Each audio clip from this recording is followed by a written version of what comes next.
चलिए ठीक है। तो विजयनगर साम्राज्य जो है वो उसकी स्थापना कब होती है? वो 14वीं शताब्दी में होती है, ठीक है। लेकिन दक्षिण में आक्रमण करने वाला सबसे पहले कौन था? अलाउद्दीन खिलजी। उसके बाद आता है मोहम्मद बिन तुगलक, ठीक है। मोहम्मद बिन तुगलक आता है, इधर देखो, इधर मैं इधर ही अच्छा लगता हूँ, उसमें फोटो कॉपी दिख रहा होगा। चलिए, जब वो यहाँ पे आता है तो यहाँ से दो भाई हरिहर और बुक्का को पकड़ के ले जाता है, ठीक है। कौन? मोहम्मद बिन तुगलक। बोलते रहो, मोहम्मद बिन तुगलक जो है किसको पकड़ के जाता है? दो भाई को, हरिहर और बुक्का, नहीं भाई, बुक्का, हरिहर और बुक्का। हरिहर और जो बुक्का है, ये दो भाई है, इनको पकड़ के ले जाता है और जबरन दिल्ली में क्या करता है? इसको बंद कर देता है, इसको बंदी बना लेता है, ठीक है। उसको बोलता है मैं तुमको बंदा बना दूंगा जब तुम इस्लाम धर्म अपना लोगे तब। बोलते हाँ ठीक है, अपना लेंगे। तो हरिहर और बुक्का जो है वो इस्लाम अपना लेता है। तो क्या करता है मोहम्मद बिन तुगलक? वो कहता है जा बेटा जा, आज से तू क्या है? आजाद हो गया, जा जी ले अपनी जिंदगी, और दक्षिण में जाओ और वहां पे तुगलक वंश का एक प्रधानमंत्री के रूप में क्या करो? कार्य करो, प्रधानमंत्री या फिर राज्यपाल के रूप में वहां पे कार्य करो, ठीक है। ये वापस आता है यहाँ पे, बड़ा चालाक था, यहाँ पे आता है और वापस से हिंदू धर्म को अपना लेता है, वापस यहाँ पे आता है और हिंदू धर्म को अपना लेता है, ठीक है। और फिर यहाँ पे क्या करता है? कुछ राज्यों को जीत कर यहीं पे वो अपनी एक डायनेस्टी बनाता है। कौन सी डायनेस्टी? तो हरिहर और बुक्का के पापा का नाम था संगम। तो जो सबसे पहला वंश विजयनगर पे राज्य करता है उसको कहा गया है संगम वंश। क्या कहा गया उसको? संगम वंश। यहां से देखो, ये कृष्णा नदी है, ठीक है। ये कौन सी नदी है? कृष्णा नदी है। और यहां से तुंगभद्रा नदी निकल रही है। कौन सी नदी? तुंगभद्रा। और ये कृष्णा नदी इधर जा रही है, ठीक है। तो पहले जो है ये यहाँ पे इस इधर बसाया था, कृष्णा और तुंगभद्रा के दोआब पे विजयनगर की स्थापना होती है। लेकिन बाद में वो फैलते फैलते फैलते फैलते क्या होती है? जब यहाँ पे आता है तो ये अपने चरमोत्कर्ष पे हो जाता है। चरमोत्कर्ष का मतलब होता है सबसे हाई लेवल पे आ जाता है अपने, ठीक है। और यहीं से क्या करता है? वो पूरा का पूरा कंट्रोलेबल करना शुरू कर देता है, ठीक है। तो इस तरह से क्या होता है? विजयनगर की स्थापना होती है। विजयनगर अर्थात विजय का नगर या फिर विजयों का शहर, ठीक है, उसको हम क्या बोलते हैं? विजयनगर। स्थापना कब हुई है? 1336। 1336। 1320 में तो तुगलक वंश ही आता है, गयासुद्दीन तुगलक, गयासुद्दीन गाजी, वही तुगलक वंश की स्थापना करता है। कैकुबाद को मारकर, कैकुबाद गुलाम वंश का आखिरी शासक, कैकुबाद को मारकर कौन? गयासुद्दीन गाजी, वही क्या करता है? तुगलक वंश की स्थापना करता है 1320 में। 1336 में मोहम्मद बिन तुगलक के समय में, उसी में से क्या होता है? उसी वक्त विजयनगर साम्राज्य की स्थापना होती है। तो ये कहां स्थापना होती है? कृष्णा और तुंगभद्रा के दोआब। दोआब का मतलब होता है दो नदियों का क्षेत्र। जैसे पंजाब 5 नदियों का क्षेत्र है, ठीक है, लेकिन 3 को पाकिस्तान में चला गया, 2 हमारे पास है, ठीक है। तो ये दोआब में बसा, लेकिन यहां से फैलते फैलते क्या हो गया? ये पूरे दक्षिण में फैल गया। तो उत्तर में इसकी जो बॉर्डर है वो कृष्णा नदी है, और सुदूर दक्षिण का मतलब कि ये पूरे का पूरा विजयनगर साम्राज्य, ठीक है। तो इसके फिजिकल डायमेंशन को लेके किसी को प्रॉब्लम समझ में आ गया? चलिए अब आगे चलते हैं। विजयनगर की स्थापना किसने की है?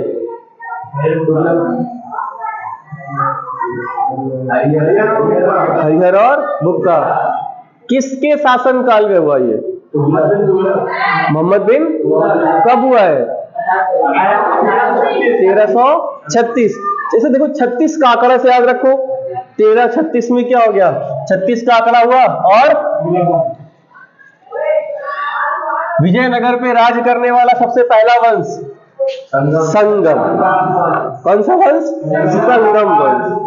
स्टार्ट करते हैं फिर। बाय शशि रंजन कुमार झा। ये चारों एक ही बंदा है, मुझे अकेला ऐसे अलग अलग नहीं समझेगा वरना बहुत मार खाएगा। चलिए, तो लगभग ये 14 से 16वीं शताब्दी तक हमें इसको देखने को मिलता है, ठीक है। विजयनगर का अर्थ क्या है? विजय का शहर, ठीक है, शहर हो या फिर साम्राज्य हो, ये दोनों इसमें। 14वीं शताब्दी में इसकी स्थापना की गई 1336। मैंने पहले भी कहा था कि अगर शताब्दी में चेंज करना हो किसी भी ईयर को तो क्या करो, पीछे के 2 को हटा दो और 1 जोड़ दो। तो ये कौन सी शताब्दी हो गई? 14वीं शताब्दी हो गई, ठीक है। तो ये उत्तर में कहां तक था, कौन सी नदी तक था? उत्तर में कृष्णा नदी, ऊपर, उत्तर मतलब ऊपर कृष्णा नदी और नीचे दक्षिण में पूरा फैला हुआ था, ठीक है। 1565 में क्या होता है, ये ऊपर के गोलकुंडा, बीजापुर सब एक आपस में मिला लेते हैं, आपस में मिलके वो बहमनी साम्राज्य के अंतर्गत आते हैं, आपस में मिलके आक्रमण कर देते हैं विजयनगर पे और पूरा लूटपाट कर देते हैं। चल भाई, बात क्या होता है, पूरी बात यह है कि अंतिम शासक आराविदु वंश का होता है राम राय। वो जाके गोलकुंडा वाले को बोलता है, बीजापुर वाला ना आपको मारना चाहता है, और जाके बीजापुर वाले को बोल रहा है गोलकुंडा वाला आपको मारना चाहता है। बस अब वो दोनों आपस में बात करता है, क्या भाई ऐसा है क्या? बोले नहीं, वही बोलता है नहीं। फिर क्या करता है, फिर ऊपर के जितने बहमनी थे वो आपस में मिलके फिर आते हैं विजयनगर में, ले तुम हमको भड़का रहा है। बस अब वहीं पे क्या होता है, 1565 में इस पर आक्रमण हो जाता है और फिर ये उजड़ जाता है, ठीक है।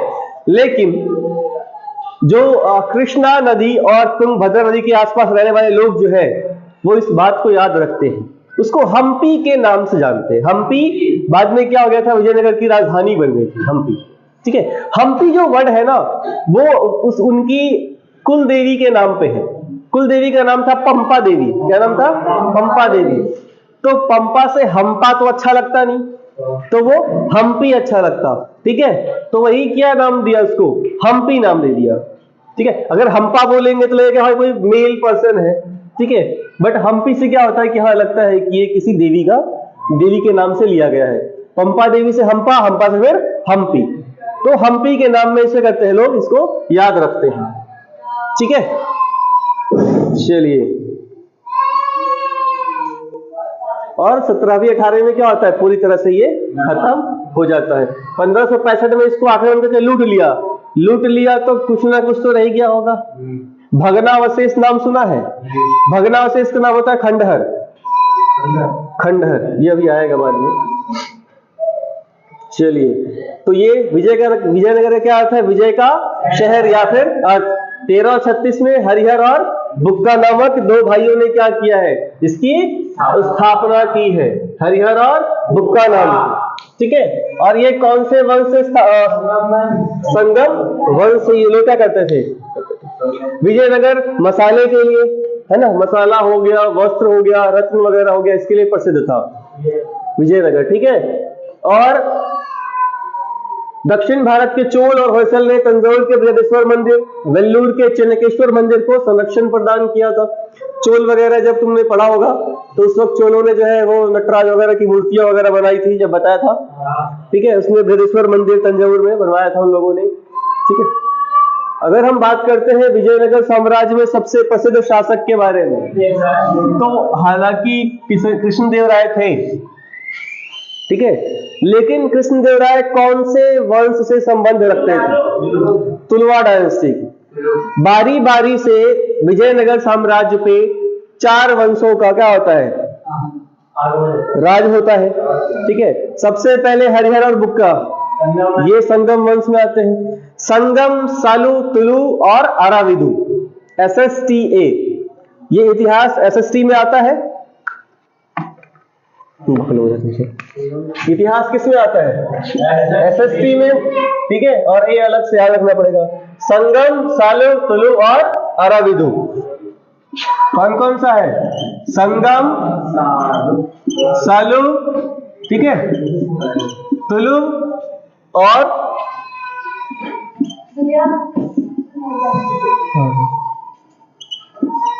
आराविदु, ठीक है। संगम, सालू, तुलु और आराविदु। कोई कुछ कह रहा है सुलू करके? संगम, सालू, तुलु, इसको लिखने की जरूरत नहीं है, मैं ये पूरा दे दूंगा आपको।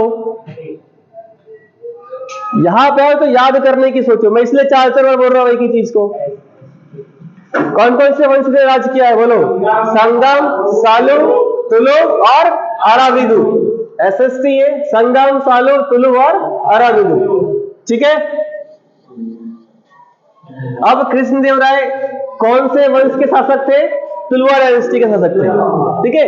और यही एक नाम जो है इसी के इर्द गिर्द क्या है, ये जो चैप्टर है इन्हीं के इर्द गिर्द घूमता रहता है। ठीक है। बाकी थोड़ा थोड़ा सब में से पढ़ना है, लेकिन मेन क्या है, इन्हीं के ऊपर क्या है, ये चैप्टर घूमता रहता है। अपनी माँ के नाम पे इन्होंने एक शहर की नगर की स्थापना की है। देखो ये नगलपुरम की स्थापना की है। ठीक है। और विजयनगर साम्राज्य का पहला सर्वेक्षण मानचित्र ये कॉलिन मैकेंजी, ये नाम बहुत इंपॉर्टेंट है। पहली बार कॉलिन मैकेंजी को भारत में सर्वेक्षण जनरल बनाया गया। वो क्या होता है? जो सर्वेक्षण करता है। अभी शायद ये आएगा नीचे, चलो ठीक है, ये अभी इसके बाद यही है, कॉलिन मैकेंजी यही है ना, अभी आता है इसके नीचे। ठीक है। अराविदु राजवंश ने विजयनगर साम्राज्य पर पेनुकोंडा और चंद्रगिरी जैसे 2 स्थानों में क्या किया, इसने शासन किया है। और यही क्या करता है, विजयनगर साम्राज्य को नष्ट करने में यही सबसे महत्वपूर्ण योगदान देता है। और इस काल में युद्ध कला प्रभावशाली अश्व सेना पर आधारित थी। अश्व सेना का मतलब यह है कि जिसका घुड़सवार जितना बलशाली, वो सेना उतना मजबूत, उतना शक्तिशाली। ठीक है। जब लड़ाई होती थी तो घोड़े का ही क्या होता था, उपयोग होता था। ज्यादातर जो सेना थी वो घोड़े पे ही लड़ाई करती थी। ठीक है। इसमें भवन निर्माण के लिए इंडो इस्लामिक स्थापत्य शैली का प्रयोग किया। जो भवन वगैरह बनते थे, इंडो इस्लामिक का मतलब इंडियन भी और अरेबिक भी। ठीक है। इस्लाम मूलतः अरब से ही फैला है, तो अरबिक या फिर इस्लामिक पद्धति, इंडो इस्लामिक स्थापत्य शैली का प्रयोग किया गया। ठीक है। अब देखो विजयनगर के राजकीय केंद्र में स्थित 2 प्रसिद्ध मंदिर है, कमल महल और हजार राम मंदिर। ये राजकीय केंद्र में स्थित है, जहां पे राजा राज करता था उसके सेंटर में स्थित है। लेकिन विजयनगर में क्या है, 2 है, विरूपाक्ष और विट्ठल मंदिर। ठीक है। ये किसने बनवाया पूछोगे तो ये भी आगे आएगा, इसलिए पूछने की जरूरत नहीं है। अब ये देखो विजयनगर में विशाल स्तर पर बनाई गई संरचनाएं राजकीय सत्ता की द्योतक राय, गोपुरम और राजकीय प्रवेश द्वार। जो गोपुरम है ना, वो प्रवेश द्वार पे बनाया जाता था। ठीक है। बड़ा विशाल सा बनाया जाता था। ठीक है। चलिए मिटाना पड़ेगा। ये देखो कालीन भैया, यही है जिसके कारण से हमको विजयनगर साम्राज्य पढ़ने को मिला है। ये देखो कॉलिन मैकेंजी एक अभियंता, सर्वेक्षण तथा मानचित्रकार और भारत के पहले सर्वेक्षण जनरल डायरेक्टर थे। डायरेक्टर हो गया, डायरेक्टर थे। सर्वेक्षण का अर्थात जो सर्वे करता है, सर्वे करने वाला। ठीक है। अरे खोज अलग होता है, खोज होता है जो सर्च करता है, खोज करता है वो रिसर्च होता है। ठीक है। और जो सर्वे करता है कि हाँ यहां हो सकता है, दैट इज कॉल्ड सर्वेक्षण। ठीक है। नहीं बुझा? इसने बताया कि ये एरिया में क्या है, यहाँ पे विजयनगर साम्राज्य हो सकता है। तो इसने ये सर्वेक्षण करने के लिए कौन कौन से स्रोत का उपयोग किया होगा, तो ये गया वहां पे जो विरूपाक्ष मंदिर थे, विट्ठल मंदिर थे, गया वहां पे, पंपा देवी का मंदिर भी गया, और वहां के पुजारियों से पूछा, और भाई बताओ कुछ विजयनगर के बारे में बताओ, संगम वंश के बारे में बताओ, सालू के बारे में बताओ, तुलवा के बारे में बताओ, अराविदु के बारे में बताओ। तो अब ये बात है 1800 कुछ की, 1815-16 की बात है ये, है ना? हाँ 1815-16 की बात है ये। तो ये गया मंदिर में। अब मंदिर में जो पंडित है ये क्या उस वक्त का होगा, 14वीं शताब्दी का, 1336 1340, इस वक्त का कोई बंदा बचा होगा क्या? नहीं। उसके कई पीढ़ी बाद जो लोग होंगे उसने वही सुन रखा होगा जो उसके पूर्वजों ने बताया होगा। यही हो सकता है। तो क्या किया जाए, तो उसने बोला चलो ठीक है तुम पहले बताओ। तो हम सब जानते हैं एक बात जो मेरे मुंह से निकली है वही बात कोई और बोलेगा तो उसमें 2 लगा देगा, 2 और एक्स्ट्रा जोड़ देगा। वो और बढ़ा देगा, वो और बढ़ाते जाएगा। तो इस तरह से क्या हो गया है कि जो भी हासिल हुई वो मौखिक रूप से ही क्या होगी, इनको मिला है। इन्होंने उनके द्वारा हासिल की मंदिर और पंपा नदी के पुरोहित से क्या किया, इन्होंने उनकी स्मृति पर आधारित, मतलब याद पे, जो उनके पूर्वजों ने बताया उसी पे क्या किया, हमने उसको मान लिया। ठीक है, उन्होंने इन सबको इकट्ठा किया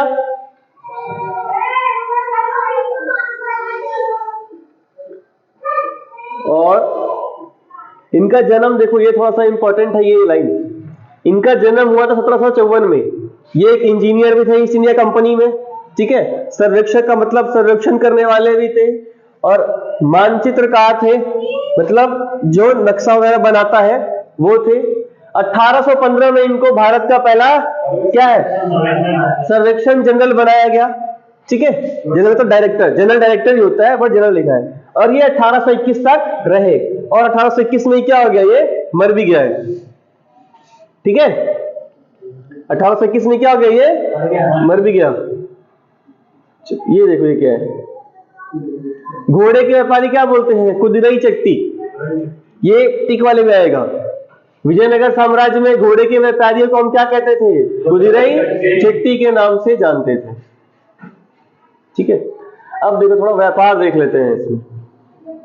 अब यहाँ के लोग बहुत महंगे महंगे वस्तुओं की मांग करते थे, जिससे ये मालूम चलता है कि विजयनगर साम्राज्य क्या था, पूरी तरह से उन्नत था। उन्नत का मतलब पूरी संपन्न था वो, तो इसलिए वहां के लोग महंगे महंगे वस्तुओं का उपयोग करते थे।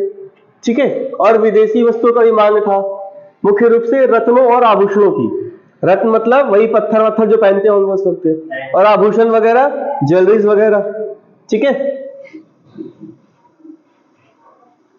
और इससे जो राजस्व मिलता था वो बहुत ज्यादा मिलता, टैक्स सिस्टम बहुत बढ़िया था और अच्छा मिलता था, जिसने क्या किया है कि विजयनगर को फलने फूलने में बहुत मदद भी किया है। ठीक है, एक है राक्षसी तांगड़ी का युद्ध। ठीक है, ये 1565 में रामराय के नेतृत्व में राक्षसी तांगड़ी का युद्ध, जिसको हम तालीकोटा का युद्ध भी कहते हैं। किसका युद्ध कहते हैं, तालीकोटा का युद्ध। तो ये मैंने पहले ही बता दिया कि बीजापुर, अहमदनगर, गोलकुंडा, ये सब क्या हो गया, मिल के क्या करती है, विजयनगर पे आक्रमण कर देती है। ठीक है, जिसको राक्षसी तागड़ी का युद्ध कहा जाता है। रामराय यही था जिसने विजयनगर साम्राज्य का नेतृत्व किया। हालांकि ये क्या था, कमांडर था, राजा नहीं था। ये आरावली वंश में क्या था, ये अंतिम समझ लो इसको, राजा कोई और था, ये कमांडर था। ये जाके बीजापुर वाले को बोल रहा है कि वो जो गोलकुंडा वाला है आपको मारना चाहता है, गोलकुंडा वाले जाके बोल रहा है कि वो बीजापुर वाला आपको मारना चाहता है, अहमदनगर तो जाके बोल रहा है कि भैया वो आपको मारना चाहता है, भड़का रहा है दूसरे को। ये सोच रहा था कि हमारा जो साम्राज्य है वो ऊपर भी बढ़े, ऊपर बहमनी साम्राज्य में क्या हो जाए, हमारा साम्राज्य बढ़े। बहमनी साम्राज्य में जितने भी नाम आ रहे हैं, बीजापुर, अहमद, गोलकुंडा, सब क्या है, मुस्लिम शासन है। ठीक है, तो अब रामराय जाके भड़का रहा था। ये लोग क्या किया, आपस में बात कर लिए, कहा भाई सच है क्या, बोलता नहीं नहीं ऐसा कैसे बात हो गया। तो अब सब मिल के क्या किया, इसने विजयनगर पे आक्रमण कर दिया, खूब लूटा उसको, लूटा। तो वही क्या हो गया, इसके पतन होने का भी एक प्रमुख कारण। ठीक है, बाकी एक ही शासक हुआ विजयनगर साम्राज्य में, जिसका नाम अजय अमर है, कृष्णदेवराय। ठीक है, जिसके बारे में बाबर भी बात करता था। बाबर ने कभी भी इन पर आक्रमण करने की नहीं सोची। बाबर का जो किताब है बाबरनामा, ठीक है, तुजुकी बाबरी, ऐसे उसका ऐसे ही किताब है। ठीक है, तो उसमें दो ही राजा का चर्चा है, एक तो महाराणा प्रताप के वंशज राणा सांगा का जिक्र है, और दूसरा कृष्णदेवराय। यही दो व्यक्ति का क्या है, जिक्र है कि यही दो महान शासक उसको देखने को मिलता है। जब बाबर राणा सांगा से लड़ रहा था, वो हारने वाला था, तो उस वक्त बाबर के जो सैनिक हैं वो एक टैक्स देते थे। तो इसने हल्ला कर दिया कि ये जो है हम लोग जिहाद कर रहे हैं। जिहाद मतलब होता है धर्म युद्ध। तो बाबर ने चिल्लाया कि हम जिहाद कर रहे हैं और अगर हम इसमें जीत गए तो तुम सभी सैनिकों का वो टैक्स क्या हो जाएगा, माफ हो जाएगा। और अब सैनिक में जोश आ गया और फिर तब जाके लड़ा, तब जाके वो कहीं जीत पाया, राणा सांगा को। ठीक है, लेकिन वैसे वो नहीं जीत पाता क्योंकि सैनिक कितना लड़ते। बाबर जब से गद्दी संभाला तब से वो लड़ता ही लड़ता रहा। काहे सब तोड़फाड़ कर रहा है शाम के समय, वो तो मैं पढ़ाऊंगा ही। ठीक है, तो पतन होने का यही कारण था कृष्णदेवराय शासकों का ना होना। ठीक है, राक्षसी तांगड़ी का जो कि 1565 में क्या हो गया, विजयनगर पे आक्रमण हो गया। साम्राज्य का अर्थात विजयनगर से है। ठीक है, राम राय की जोखिम भरी नीति। अब ये जाहिर सी बात है, जोखिम भरी नीति थी, भड़का रहे हो तुम किसी को, वापस से बात करके तुम पे ही हावी हो जाए। ठीक है, अब देखो इनमें होता था नायक, सुल्तान, और इस नायक, राय और सुल्तान। तो सुल्तान तो हम सब समझते हैं। ठीक है, सुल्तान तो हम सभी समझ रहे हैं, राजा टाइप का होता है बंदा। नायक क्या होता था, तो ये देखो नायक जो है तो क्या है, सेना प्रमुख होता था, जिसके पास क्या होता है, खुद का सशस्त्र सैनिक बल होता था। ठीक है, राय क्या होता था, तो विजयनगर के जो शासक थे वो खुद को क्या बुलाते थे, राय। जैसे कृष्णदेव राय है ना, राम राय, ऐसे ऐसे करके बुलाते थे। तो यहाँ पे सब नायक की विशेषताएं देखनी है। आखिर नायक क्या होता था, ये देखो, नायक सेना कमांडर के रूप में देखा जाता था, सेना का प्रमुख नायक को कहा जाता था। ठीक है, इनके पास खुद का सेना होता था। एक राजा के पास कितने सारे सैन्य कमांडर होंगे, जैसे हमारे पास भी है ना, आर्मी है, नेवी है, एयरफोर्स है, इन सबके अलग अलग कमांडर है, फिर इन तीनों का एक चीफ है ना। तो इस तरह से इनके भी अलग अलग होते थे, और इन सबका एक चीफ क्या होता था, राजा के पास सारी शक्तियां होती थी। किलों की रखवाली के लिए, किले की रखवाली के लिए नायकों को तैनात किया जाता था। नायकों को जिम्मेदारी दी गई, भाई बोले ये जो किला है वो तुम्हारा, ये किला है उसकी देखरेख तुम करो। ठीक है, इस तरह से उनको दिया था।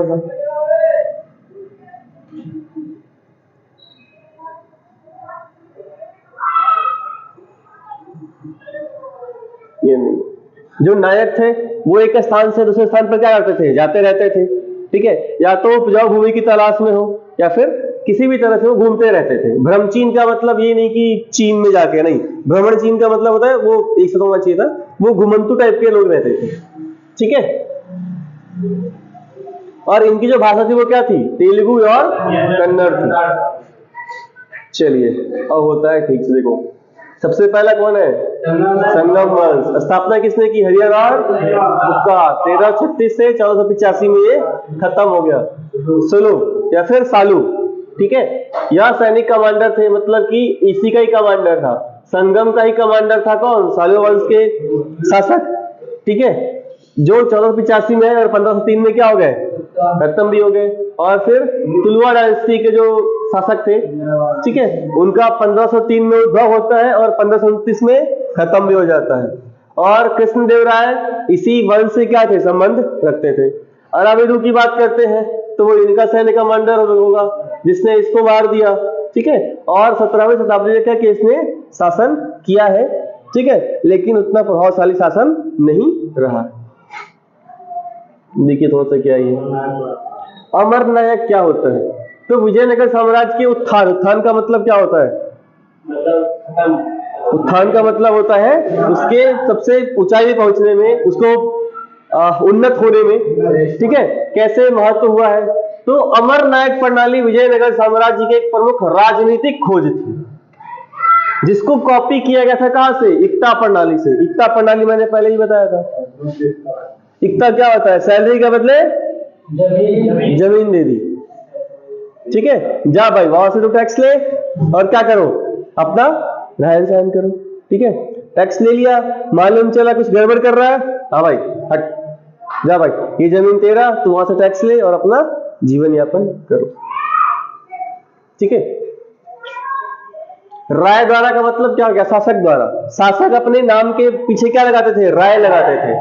तो ये जो सैनिक कमांडर थे ये, तो इनको राय ने, राय ने मतलब शासक ने क्या की, जमीन उनको दे दी, ले भाई ये क्षेत्र तुम्हारा है, इससे तुम्हें जो पैसा वैसा आता है, जो टैक्स आता है, उसे तुम क्या करो, अपने सैनिकों खर्चा निकालो और अपना खर्चा तुम इसी से निकालो, ठीक है।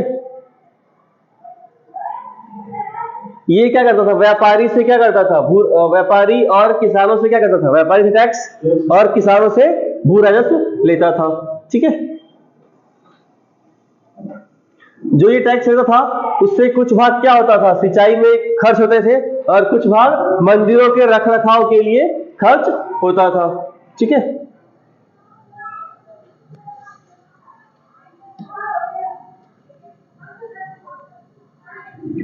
ये दाल नहीं है भाई, दल है ना। तो जो नायकों का दल होता था वो क्या करता था, जब भी जरूरत पड़ती लड़ने के लिए तो ये लोग अपना, चल भाई चलो अब चले, करते हैं लड़ाई करते हैं, ठीक है। तो नायक के पास सेना कमांडर है ना, उसके पास खुद की सेना तो है ही। तो ऐसे काफी सारे हैं, कोई घोड़े वाला है, कोई हाथी वाला है, कोई कुछ है, बट यहाँ पे सबसे प्रमुख घोड़ा का ही था, जिसके पास जितना बढ़िया घोड़ा आज नहीं, जो हमारे खेल के मैदान में आ गया था, उसने क्या किया है कि घोड़ा और गधे को मिला के एक नई नस्ल पैदा करवाई है, जिसको खच्चर बोलते हैं। और दिल्ली में तो और हालत खराब है, डंकी मतलब गधा पढ़ाता है। अरे डंकी मतलब गधा होता ही नहीं, वो आस ले रहा है, क्या दब गया, ऐस होता है, ऐस मीन्स गधा, ठीक है। और डंकी मतलब होता है खच्चर,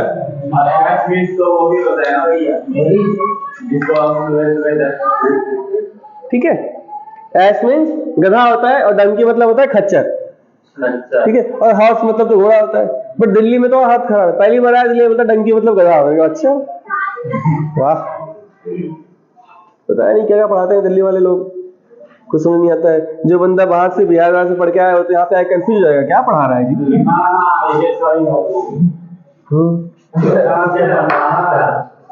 पता नहीं क्या कहते हैं।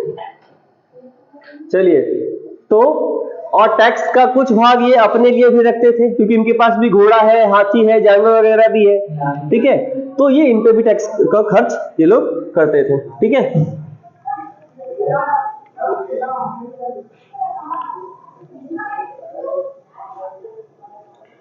और सेना कमांडर जब जरूरत पड़ती थी, युद्ध जब होता था, तब ये सब के सब जुट जाते थे, हाँ चलो हो। जैसे कि राजा ने बोला जाओ भाई ढिंढोरा पीट दो, युद्ध होने वाला है, जाके आता, सुनो सुनो सुनो, फलाना राजा राय ने युद्ध का घोषणा किया है, तो आप सभी से निवेदन है, अपने अपने घुड़सवारों को लेकर, अपने अपने सैनिकों को लेकर हाजिर हो। बस सब आते थे, ऐसी तो होता था, यही होता था, ठीक है। और बोल दिया और फिर सब अपने अपने लेके आ रहे हैं, धूम मचा लेके सब तुड़ुक करके सब क्या कह रहे हैं, अपने अपने लेकर आ रहे हैं। और ये थोड़ा बहुत सही भी होता था, ठीक है। राजा को सैलरी देनी नहीं है, राजा ने जमीन दे दी, भाई जा उपजाओ खाओ पियो अपना ऐश करो, जब जरूरत पड़ेगी तब आ जाना, ठीक है। तो सैन्य कमांडर ही तो एक दूसरे का वंश को खत्म कर रहे हैं। हमने स्टार्टिंग में यही देखा कि उसका जो सेनापति है वो उसको मार रहा है, तो यही होता ही था। और क्या, और किसी में हिम्मत है, या तो राजा का अपना बंदा मारेगा या तो उसका सेनापति मारेगा। और जाहिर सी बात है सेनापति हमेशा लड़ना ही चाहता है, जब भी राजा कमजोर हुआ है सेनापति उस पर हावी हो गया है, ठीक है। तो यही होता है। चलिए, और अगर युद्ध वगैरह नहीं हुआ तो जो अमर नायक है, जो सेनापति है, वो साल में एक बार राजा के पास आता था, पूरा गाजा बाजा के साथ, गाजा वाला गाजा नहीं, बाजा गाजा वाला ऐसे नाम बोल देते हैं, ऐसे रोटी वोटी दाल उल है ना, आता था और अपने कुछ भेंट वेट राजा के चरणों में रख देता था, ठीक है। जैसे गाना सुना होगा पानीपत वाले में, मर्द मावड़ा करके, पानीपत में भी कोई देखा है ना, तो उसमें जब मर्द मावड़ा वाला गाना होता है तो काफी सारे सेना कमांडर आते हैं कुछ थाली वाली ले लेके, है ना। तो यही करते थे, साल में एक बार दर्शन कर लिया, जय हो महाराज की जय हो, ये लीजिए आपके चरणों में हमारी तरफ से छोटी मोटी, ठीक है, भेंट है। और 17वीं शताब्दी में क्या हो गया, यही सेना कमांडर ने बोला कौन है राजा जी, अब हमारा हो गया है, चलो अपना अपना घर को निकलो, अब राजा जाओ, अभी तो इतना वर्ड अच्छा आया था मुंह में, बोल दूंगा तो ऑन कैमरा हल्ला हो जाएगा, प्रॉब्लम हो जाएगा। चलिए अब इसमें सिंचाई वगैरह कैसे होता था। देखो तुम दो ही नदी थी यहाँ पे, एक तो कृष्णा नदी और दूसरी तुंगभद्रा नदी, है ना। तो तुंगभद्रा इनके सामने थी, तो तुंगभद्रा से आकर ये लोग क्या करते थे, तुंगभद्रा से ही काट काट के नहरों का निर्माण किया और वहीं से ये लोग सिंचाई व्यवस्था भी क्या करते थे, अपना करते थे। ठीक है, क्योंकि इस तरफ में क्या है, जैसे कि बाई तरफ क्या देखते हैं कि थोड़ा सा पानी वानी की किल्लत भी है। ठीक है, दाई तरफ, सॉरी नॉट बाई तरफ, थोड़ी पानी की किल्लत भी है, तो वहां पे ऐसे इसी नदी से काट काट के नहर वगैरह निर्माण किया गया, और वही निर्माण क्या करता, वही नहरें क्या करती है, सिंचाई में बहुत ज्यादा सहायक होती थी। ठीक है, ये है कमलपुरम जलाशय। ये देखो जितने भी धाराएं निकाली गई तुंगभद्रा नदी से, जैसे कि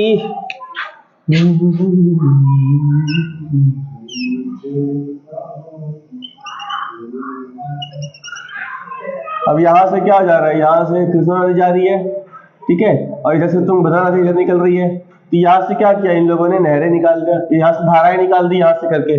ठीक है, और यहीं पे क्या किया इन लोगों ने, बड़े बड़े हौज करके यहाँ पे जलाशय बनाना शुरू कर दिया, ताकि पानी क्या करे, स्टोर रहे, इकट्ठा रहे। ठीक है, और फिर उसको क्या किया, जब भी सूखा वगैरह पड़ता था, शुष्क क्षेत्र का मतलब सूखा क्षेत्रों में, उसको और ले गया, चल भाई। ठीक है, तो इस तरह से क्या किया है, पानी वानी का पूरा किया है। ठीक है, हिरिया नहर भी आता है इसमें, देखो धार्मिक केंद्र से शहरी केंद्रों को अलग करने वाली घाटी को सिंचित करने में प्रयोग किया जाता था। मतलब कि शहरों के लिए भी क्या कहता था कि शहर में जाएगा वो अलग सिस्टम रहेगा, एक जो धारा जा रही है वो शहर के लिए जा रही है, एक उसमें धारा निकल रही है वो धार्मिक का पानी के निकल रही है। मतलब ये लोग सोचते थे कि इसी पानी से लोग पैखाना भी धोएगा, इसी पानी में लोग पानी भी पिएगा। नदी में ही होता है, कोई कहीं धो रहा होता है, कोई कहीं पी रहा होता है यही होता ही है, कोई कहीं भैंस को धो रहा होता है। अब पोखर वोखर गांव में देखो तो कोई बंदा मतलब उसमें कर भी रहा होता है, कोई गाय भैंस धुला रहा होता है, ठीक है, कोई उसमें नहा भी रहा होता है, कोई मछली पकड़ भी रहा होता है उसमें। तो क्या कह सकते हैं। और आजकल तो नदियों की ऐसी हालत है, कहीं पे पी रहा है, कहीं पे पानी पी रहे हैं लोग। दिल्ली में यमुना नदी में पूरी झाग बनी हुई है, इतनी कबाड़ा कूड़ा है, पता नहीं चलता कहां से आता है। ठीक है, और जब उसमें इतना कूड़ा है तो हमारे सड़कों पे साफ होना चाहिए, हमारे यहाँ की नालियां नहीं बहनी चाहिए। हमारे यहाँ नाली बाहर निकलती है, कहा हो शशि बाबू हमको भी साफ कर दो, समझ ही नहीं आता है। हमारे गटर से पानी झांक रहा होता है समझ ही नहीं आता क्या कर रहे हैं। अब सोचो, मतलब गंदगी जब हमारे घर की गंदगी हमारे पास में है, तब भी नदी गंदी हो रही है। अब यही समझ नहीं आ रहा है, आप कहां से आ रहे हैं, ये समझ नहीं आ रहा क्या हो रहा है, नहीं हो रहा है। अरे चल भाई, हमारी यहाँ की गलियां साफ, हमारे से कूड़ा निकले तो मालूम चलता है, हाँ ठीक है नदी नालों में जा रहा है तो ठीक है वो, लेकिन न जा रहा है ना आ रहा है, पता नहीं कहां से आ रहा है। क्या कह सकते हो। हाँ, यही अच्छा काम कर रहे हो। ठीक है, तो बांध से तुंगभद्रा पे बांध बनाया और उसी से क्या किया है, दो भाग कर दिया है कि एक शहर में जाएगा और एक धार्मिक जो क्षेत्र है, धार्मिक केंद्र है, वहां पे पानी जाएगा। ठीक है, और इसका जो निर्माण है, मतलब जो हिरिया नहर है, इसका निर्माण कौन से वंश के शासकों ने करवाया है, संगम वंश के शासकों ने करवाया है। चलिए थोड़ा कृष्णदेवराय के बारे में जान लेते हैं।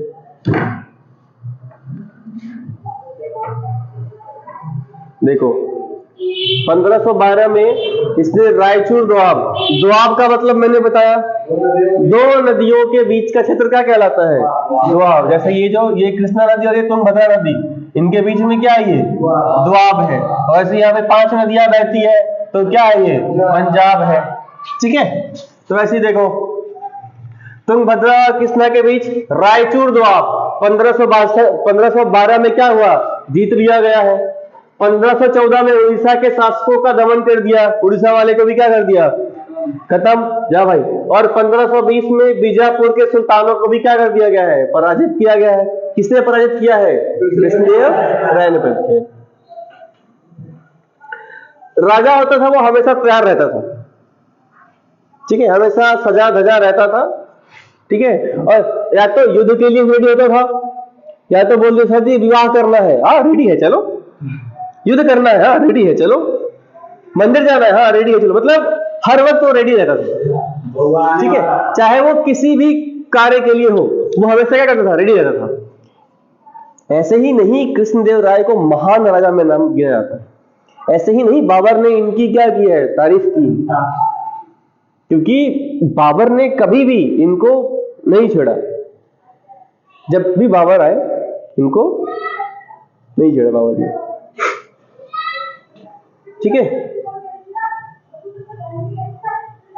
और एक तो ये किसी पर आक्रमण करते नहीं थे, और करते थे तो छोड़ते नहीं थे, किया तो ये तुम गए अब, ठीक है। अब ये देखो, दक्षिण भारतीय मंदिर में गोपुरम को जोड़ने का श्रेय कृष्णदेव राय को ही जाता है, ठीक है।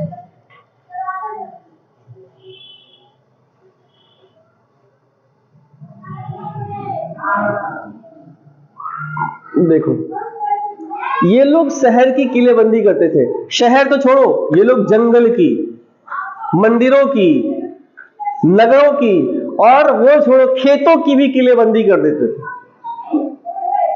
सोचिए आज हमारा खेत ऐसे खुला पड़ा हुआ है, कोई भी आके उसमें चर के निकल जाता है, नीलगाय वगैरह जो होता है, लेकिन उस वक्त इनके यहाँ पे खेतों तक को, खेत को, मंदिर चलो मंदिर ठीक है, नगर ठीक है, गांव गांव तक को भी किलेबंदी कर दिले भाई, ठीक है, खेतों को भी किलेबंदी कर दी। और किलेबंदी करने के लिए ये लोग, कहा गया जी लकड़िया, लकड़ी कहाँ चला गया, हाँ हाँ ये रहा।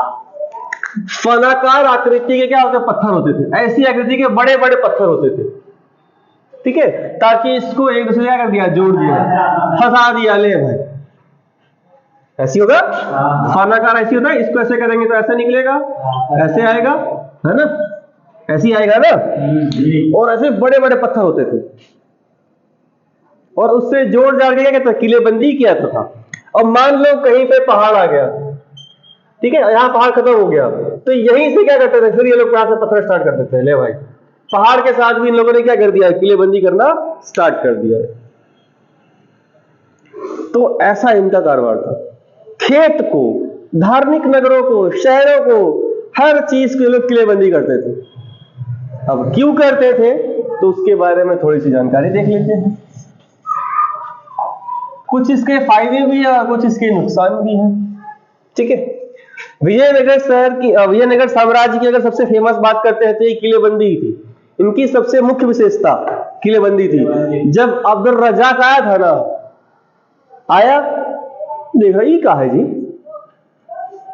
थोड़ा सा आगे बढ़ा, छोटा मोटा घर है, इसके आसपास भी किलाबंदी किया हुआ है, क्या है सब।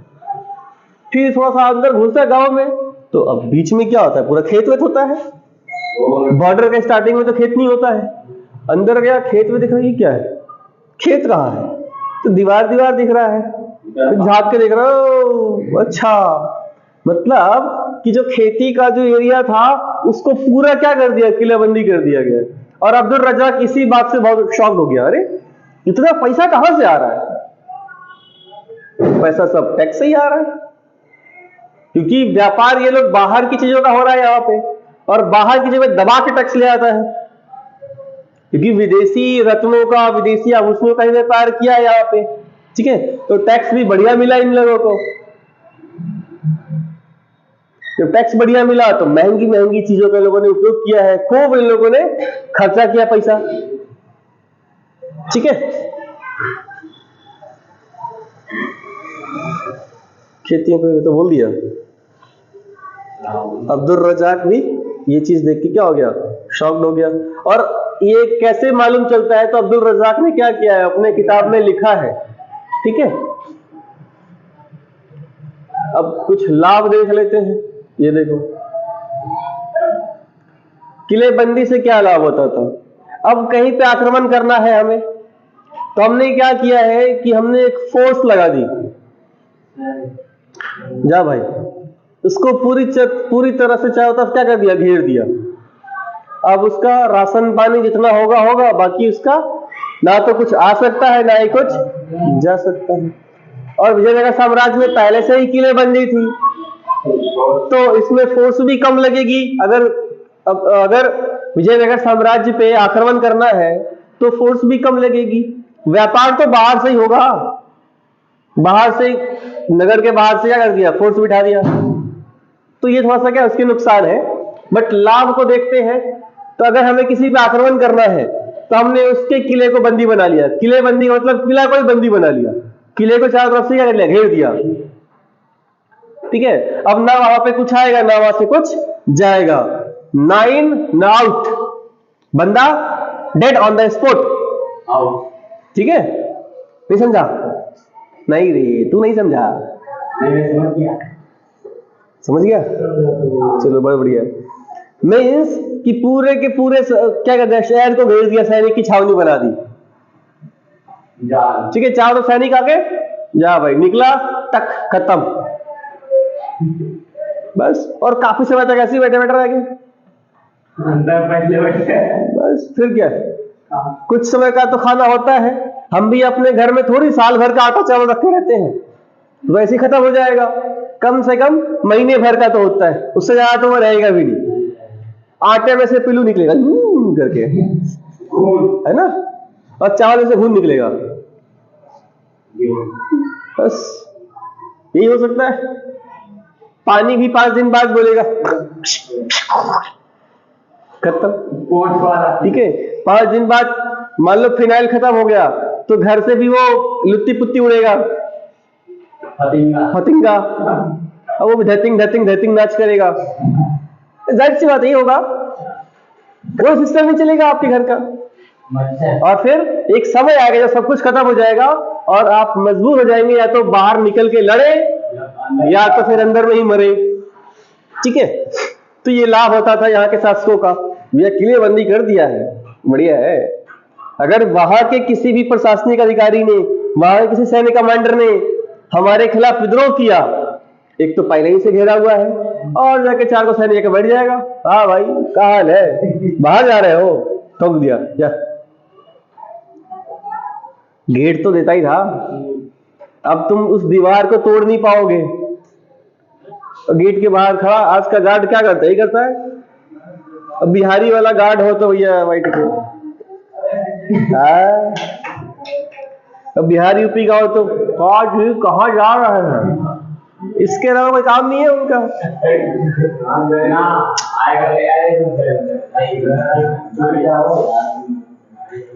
इसके अलावा कोई काम भी नहीं है इनका, है ना। लेकिन खैर आजकल तो बढ़िया बढ़िया सब आ रहे हैं। यूपी का पुलिस पहले मोटा मोटा होता था, आप देख रहा हूँ पूरा स्मार्ट स्मार्ट लगा है, एकदम बढ़िया तंदुरुस्त ला रहा है। ये बोलना जरूरी होता है ना, वरना कल को ऑनलाइन किया बोल देगा बेइज्जती कर रहा है सब। ठीक है, चलिए। खेतों में कर दिया, ताकि खेतों में क्या होता था, अगर किसी को हानि पहुंचाना है तो घर से उसके राशन को लूट दो, वो राशन खरीदते खरीदते मर जाएगा। तो जो शत्रु वगैरह होता था, ठीक है, वो क्या करता था, वो किसी को पैसा देता था, ले भाई जाके ना खेत में आग लगा दे। अब बाहर से सैनिक तो आएगा नहीं खेत में आग लगाने के लिए, अंदर के लोगों को बोलेगा 10-20 लोगों को, जा भाई। और इतिहास गवाह है, भारत को किसी ने अगर बर्बाद किया है तो भारत के लोगों ने ही किया, भारत के लपनों ने ही किया,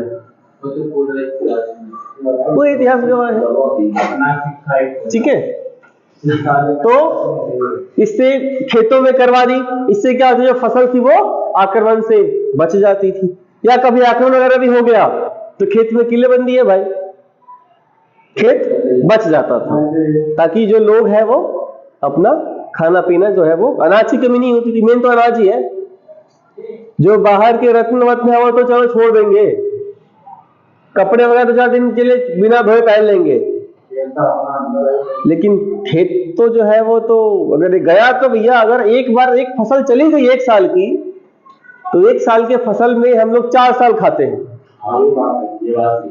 1 साल की फसल हम लोग 4 साल खाते हैं, एक नॉर्मल जो करता होगा, ठीक है। अब मान लो ऐसे पूरे साम्राज्य का खेत तो बहुत लोग एक साथ ही होता है, वो पूरा का पूरा चला गया, तो भैया अनाज खरीदने के लिए ही क्या हो जाएगा, हम सब बर्बाद हो जाएंगे अनाज खरीदते खरीदते। इसीलिए खेती बहुत जरूरी है। अभी भी हमारे लोगों को समझना चाहिए कि हम सबको खेती पे ज्यादा ध्यान देना चाहिए, क्योंकि धीरे खेती कमती जा रही है, कम होती जा रही है, ठीक है। और एक समय आएगा हम चाइना की तरह मजबूर हो जाएंगे ऑक्टोपस खाने में, चमगादड़ खाने के लिए, सांप खाने के लिए। लेकिन हमारा सिस्टम वैसा नहीं है, हमारा बॉडी सिस्टम वैसा नहीं है, क्योंकि उन्होंने काफी समय से यही किया है, इसलिए उनका बॉडी सिस्टम क्या हो गया है, ठीक है। बट हमारा बहुत बेकार हो जाएगा। हमारे में लोग भूखे रह के एक 10 रुपए का वो चबा कर, सरकार कुछ करता नहीं है, हम अपने बेटे को इंजीनियर बनाएंगे। अरे बनाओ, तुम साइंटिस्ट बनाएंगे, बनाओ भाई। वो इंजीनियर साइंटिस्ट अगले 50 साल बाद क्या खाएगा, प्लास्टिक खाएगा या फोन चबाएगा या गाड़ी वाड़ी चबाएगा, कार चबाएगा, बिल्डिंग चबाएगा? यही सब समझ नहीं है, ठीक है। तो ये सब जो है वो खेती को, शहर को बचाने के लिए कुछ ठीक ठाक बुझा, बट हानि भी यही थी। अब देखो गार्ड वार्ड रखने के लिए, क्योंकि एक तो दरवाजा तो होगा ही, तो इनका जो रख रखाव था वो काफी महंगा था, और उससे भी ज्यादा क्या होता, धनराशि व्यय होता था, है? हाँ, तो गेट तो होता ही है, गेट को पैक कर देगा, ट्रैक्टर कैसे जाएगा अंदर, हिलेगा? तो बैल तो था, बैल के छड़प की जाएगा। समझो, इमोशन पे जाओ, बातों को मत पकड़ो। हल की बात कर रहे हैं, ट्रैक्टर का मतलब आज हल है, तब तो बैलगाड़ी होता, आज आदमी भी तो होता होगा। आदमी क्या ऐसे लुंगी पहन कैसे करेगा, पूरा समाज हंस देगा।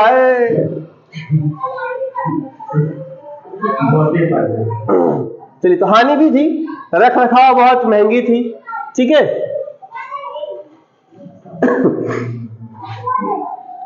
और जो बाहर रहने वाले किसानों के लिए खेतों में काम करना बहुत मुश्किल हो जाता था, ठीक है, क्योंकि वहां पे रहने वाले सैनिक उनको पहचानते भी नहीं थे। 6 महीना में आया, बो बा के चला गया, फिर 6 महीना बाद आज आया। जैसे कि अभी क्या है, अभी ये नवंबर चल रहा है, अभी धान वान कटेगी, कट गया मतलब कट रहा है ये, ठीक है। और आने वाले 15-20 दिन बाद, 1 महीने बाद गेहूं की बुआई शुरू हो जाएगी, है ना। तो अब फिर वो 4-5 महीने बाद अप्रैल मई में कटना शुरू, अप्रैल में कटना शुरू हो जाएगा। भाई साहब, वो एरिया पे डिपेंड होता है। इस अप्रैल में बैसाखी मनाई जाती है, क्योंकि उस वक्त क्या होता है, वो गेहूं की फसल कटती है, तो इसलिए मैं अप्रैल का नाम ले रहा हूँ। हमको सिखाता है, ये समझ नहीं आता है। I am scientist. खेती करते हो तो अपने घर में करो, या जहां करते वहां करो, मेरे को मत सिखाओ बच्चे। मुझे पता है क्या बोल रहा है, क्या नहीं बोल रहा है।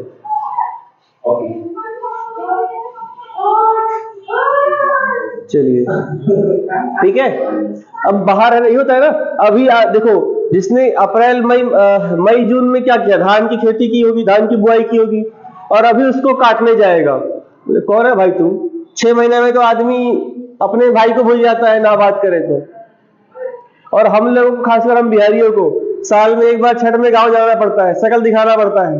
हाँ बाबूजी, हम भी आए हैं, तब मालूम जाता अच्छा हमारा ये भी बेटा है, वरना भूल जाते हमारा बेटा भी है कोई। सारा संपत्ति किसी और के नाम, बस ना सम रहे ना पति रहे, खत्म, टाटा बाय बाय, ठीक है। तो थोड़ा सा क्या है, सब सही नहीं था, ठीक है। ये बीज वगैरह, उर्वरक है, यंत्र है, सब बाहर से लाना पड़ता था, ठीक है, क्योंकि जो बहुत कठिन कार्य भी था। इसके अलावा अगर कोई शत्रु है, हाँ जी सर, बेहोश हो गए, ठीक हो, ये सब बात मत बोला करो। जो वर्ड तुम्हारा है, किसी और को मत बोला करो, मत। ऐसा नहीं। ऐसे काहे बोलता है? बॉडी बिल्डर है वो, चाप देगा तुमको ना काठिया में, 6 महीने तक रखे रह जाएगा तुमको, जैसे बाली ने रावण को रखा था। चलिए, अरे वो बिहार का है और 100 बीमारी भी लेके आता है। ऐसी हंसने की कहावत तो सब कुछ है, लेकिन आजकल बिहार का स्टेटस बड़ा खराब है। अभी देखो, मैंने कुछ दिन पहले बताया 483 स्टूडेंट, 4 टीचर। यहाँ तुम 10 में हम एक अकेले पढ़ा रहे हैं। आने वाला समय भी कुछ भी हो जाए, बहुत से ऐसे कोचिंग है जहाँ पे 1000 स्टूडेंट बैठते हैं, एक ही टीचर पढ़ा रहा है। नाम कहाँ ले रहा है किसी का? मंत्री जो बिहारी हो तो मजाकिया हो। अरे वो मजाकिया नहीं है, वो पैदा ही मजाक में हो गया है, उन्हें पता मजाक में पैदा हो गया बेचारा वो भी। अब उस खुद ही कंफ्यूज है कि हम सीरियसली नेता बनने के लिए आए हैं, कुछ और करने के लिए आए हैं। बेचारा गलती से नेता बन जाता है ना। और बाकी लोग भी है, दारू नहीं मिलेगा तो सरकार गिरा देगी, प्याज का दाम बढ़ जाएगा तो सरकार गिरा देगी। बाकी बहुत बढ़िया है, फिर भी मेरा देश महान। ठीक है, चलिए, अगर कोई किलेबंदी में प्रवेश कर गया तो भैया जो फसल लगी है वो सब के सब खत्म। ठीक है, चलिए, इसके शहरी केंद्रों की विशेषता की बात करते हैं। जैसे वो इसका खुटी दिख रहा है क्या, कहाँ पहुंचा है? हाँ, और ये पेंशन पेन दे और ये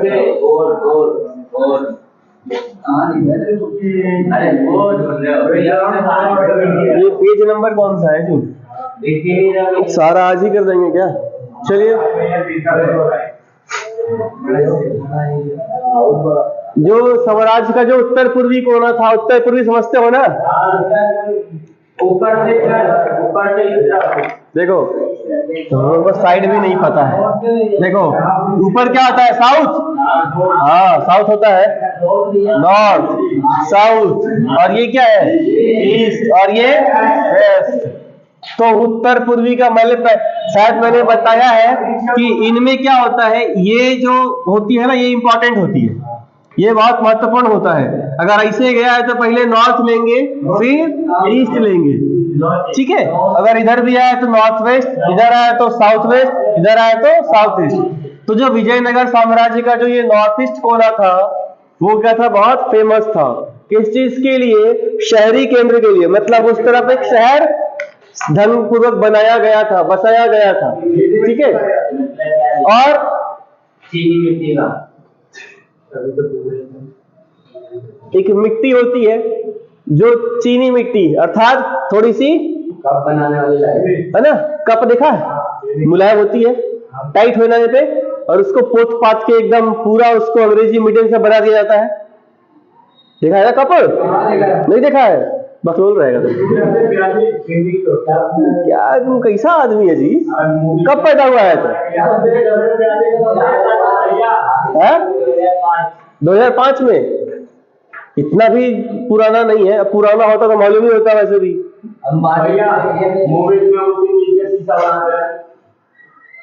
बनाते होंगे सर, बनाते भैया। ठीक, यहाँ पे कहीं लिखा है क्या मूवी के बारे में? नहीं तो फिर जब क्रिकेट के ग्राउंड बात करना हो, सब बात करना हो तो ठीक है। अब देखो, ये जो शहर बसाया, जैसे कि आजकल दिल्ली के, देखो दिल्ली का बॉर्डर बड़ा करने के लिए क्या बसाया गया है? एनसीआर बसाया गया है, एनसीआर बसाया गया है। ठीक है, और उसको पूरा डेवलप किया गया है। जैसे फरीदाबाद हो गया, है ना, गाजियाबाद हो गया, नोएडा हो गया, है ना, कुछ उधर के राज्य भी आता है, कुछ हमारे राज्य भी आता है। ठीक है, क्या? वाह, बहुत अच्छा, ठीक है। तो दिल्ली का एरिया बढ़ाने के लिए इसको बनाया गया है। तो वैसे ही क्या किया गया है कि इसके नॉर्थ ईस्ट कोने में एक शहर बसाया गया जहां पे अमीर व्यापारी रहते थे। मतलब व्यापारी का भी एक अलग है। फरीदाबाद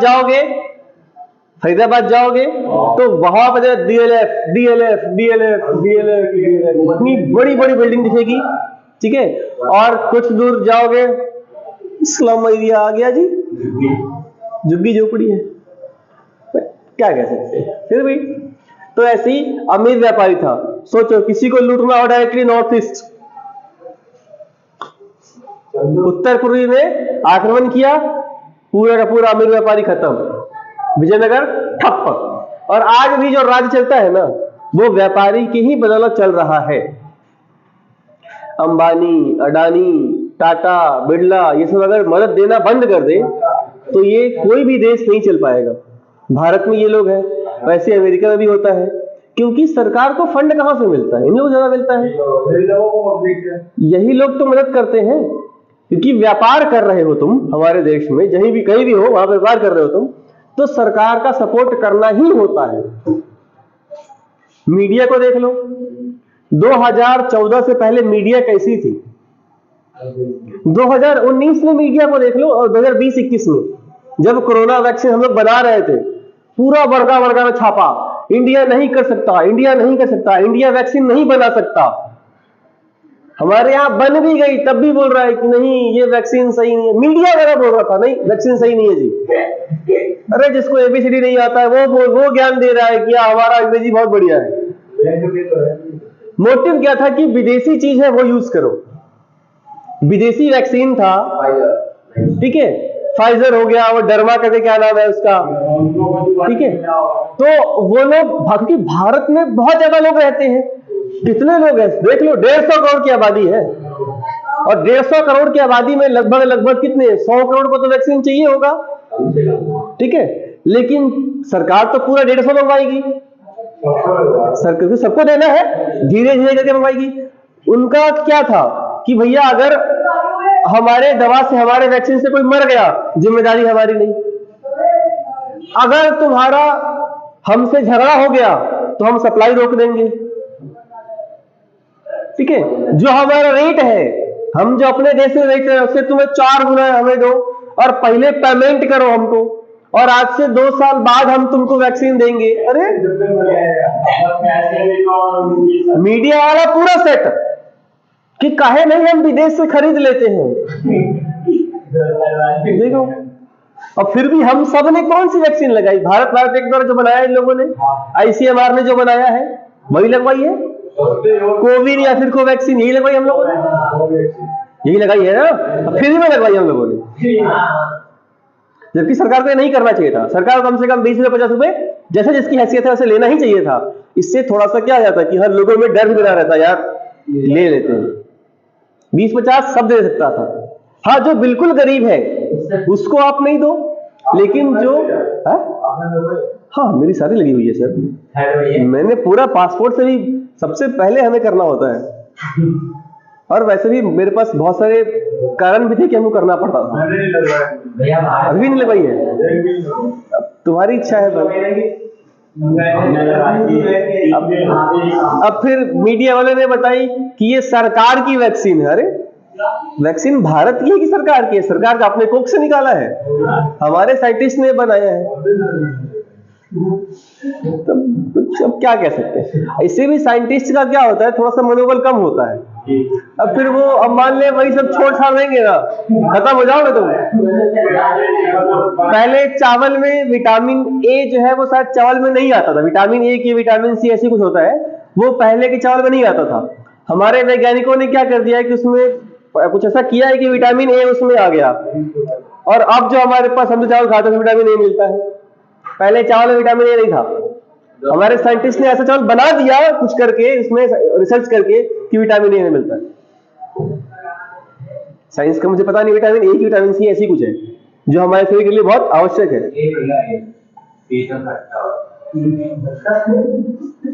मैं वही तो कह रहा हूँ, जो भी है, तुम भी कोई साइंस के स्टूडेंट लगते भी नहीं हो, तुम स्टूडेंट भी लगते वैसे तुम। चलिए डायरी किसकी है? चलिए ये फिर कल देखते हैं, ठीक है। कितना रह गया है? डोमिंगो पेस, इसने भी विजयनगर को देखा है सही से, पता नहीं कैसा देखा है सब। पहले का तो एक में थोड़ा समझ में आता